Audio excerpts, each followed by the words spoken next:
Alright YouTube, what's good? Gino checking back in for another video today, and in this video today I'm going to be explaining how to train the back in an optimal and efficient way. There's a lot of misconception and wrong ideas on how to create a aesthetic looking back where you actually stimulate all of the muscles in the back. But bro, that's all bullshit, man. All you need to do is eat a lot and lift heavy and take a creatine. Trust me, guys. Now, while that is true in a sense, there are also a lot of scientific and mechanical ways to train your back in order that you can stimulate all of the muscles required to build an aesthetic back. So let's begin the video. Alright, before we dive into the exercises and whatnot, let's first get into the anatomy of the back. The back is divided into a lot of muscles, also for those of you who didn't notice yet, covering some of your rotator cuff muscles. Right, the biggest muscle in the back is the latissimus dorsi, also known as the lats. Now, every muscle has a function in your body, and the lats are responsible for extension, adduction, horizontal abduction, flexion from an extended position, and internal rotation. All of these movements are performed in the shoulder joint. Then we have the trapezius, or the traps, which functions are scapular elevation and depression, which are two of the numbered movements of a shrug, and also play a huge role in the shoulder adduction, which is why people often feel their traps activated while doing a side lateral raise for the shoulder. Alright, next up is the erector spinae, or the lower back muscles. The erector spinae functions as a support for the spine and has extension as a muscular movement. Alright, then comes the teres major, which moves the humerus posteriorly, also known as retroflexion, but is most activated in an anteflexion position, which is moving the humerus in a forward position, which we would also like to call a front raise. And last but not least is the rhomboids. They bring the scapula forward in the spinal column. Right, now that we know the major muscle groups of the back, we can dive into how we can train these muscles best. Alright, so the first thing that I would like to cover are angles. Now, if you've been to the gym before, you can notice there are a lot of different kinds of machines for the back. The most common angles we have for the training of the back are horizontal movements and vertical movements. Now, horizontal meaning a rowing motion and vertical meaning a pulling down or pulling up motion. It's very important to train the back in both of these angles, since both angles deliver different stimulations to different parts of the back muscles. So let's start with vertical back training. The most commonly used exercise for the back is the pull-up, which goes in a vertical motion. The pull-up primarily targets the latissimus dorsi, teres major, rhomboids and trapezius, and also a bit of the posterior deltoid comes to play. In order to activate the most out of the back instead of your biceps is to focus on using scapular retraction, also known as pulling your shoulder blades together. This makes it that you don't just literally pull yourself up, but actually stimulate the muscles that need to be stimulated. There are a lot of variations to how you can perform a pull-up.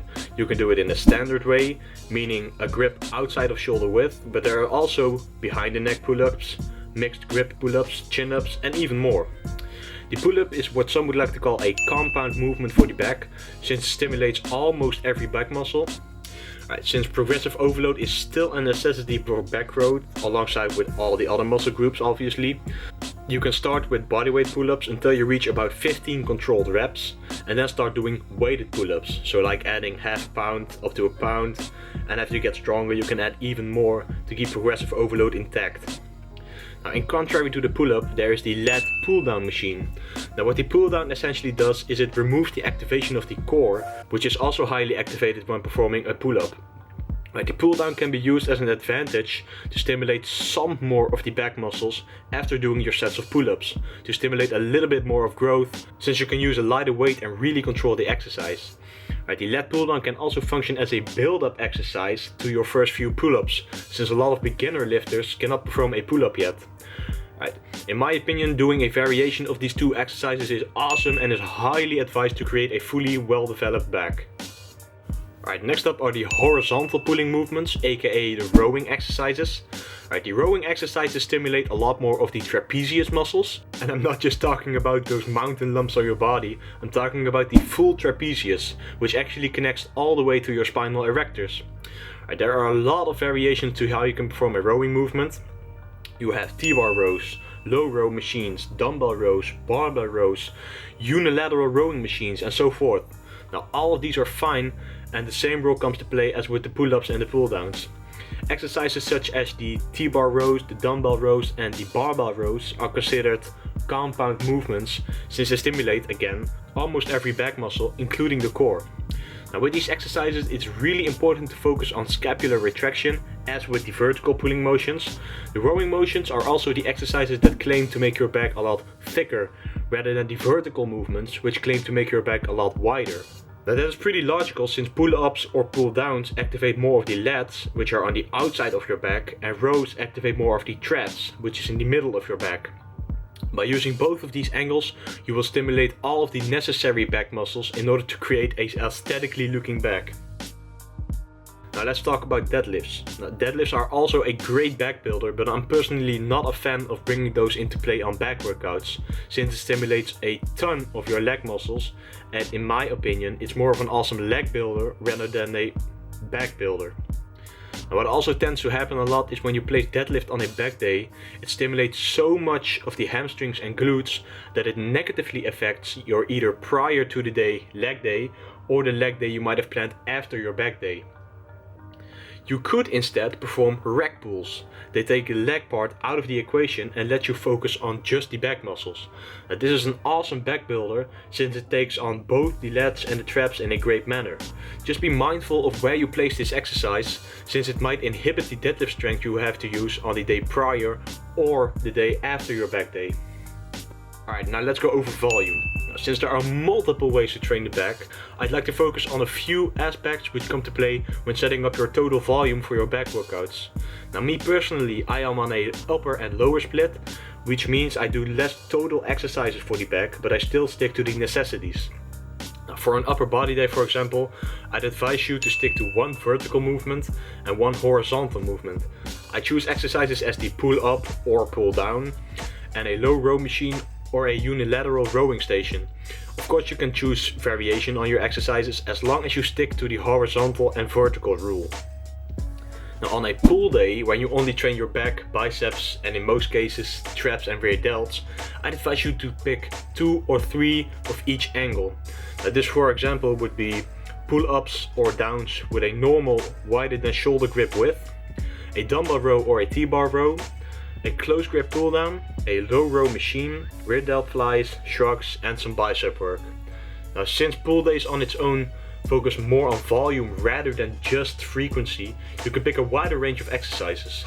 I would like to talk about some cues or tricks to better stimulate the back for optimal growth.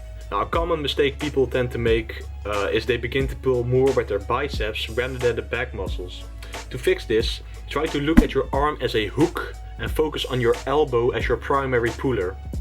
By doing this, you will automatically pull in a lower degree of angle, meaning you will use the prescribed functions of the back and thus stimulate more of what you want to stimulate. Now obviously the biceps are going to play a role in your back training, since it's a muscle that helps with making the movement possible, since the humerus creates most of the functions that stimulate the back. But that doesn't mean that your entire back workout has to become a bicep workout. Now another thing, when people don't feel their back work, they might have a weak mind-to-muscle connection. A great tip for this is trying to apply some isometric contractions into your back movements. Now what this simply means is holding the movement at the top. Say for a row, you will pull the weight towards you, hold it for a brief second or 3, and then slowly let the negative motion do its work and stretch those muscles out. This is also commonly known as focusing on the squeeze of the back. Now lastly, you could also use some pre-exhaustion techniques. To do this, pick any exercise and perform it with a light weight in the 15 to 20 rep range. Now keep in mind not to tax yourself with this technique, otherwise it will just turn into a regular exercise instead of just an activation method for better stimulation. You could use, for example, a straight arm lat pull down for this method, since it doesn't require a lot of force and still stimulates a ton of your back. Now I hope this shines a little light on how you can make your back look way better and more aesthetic. So if you did, please like the video, leave a comment down below and subscribe to my channel for so much more content coming really soon. I'm out guys, peace out.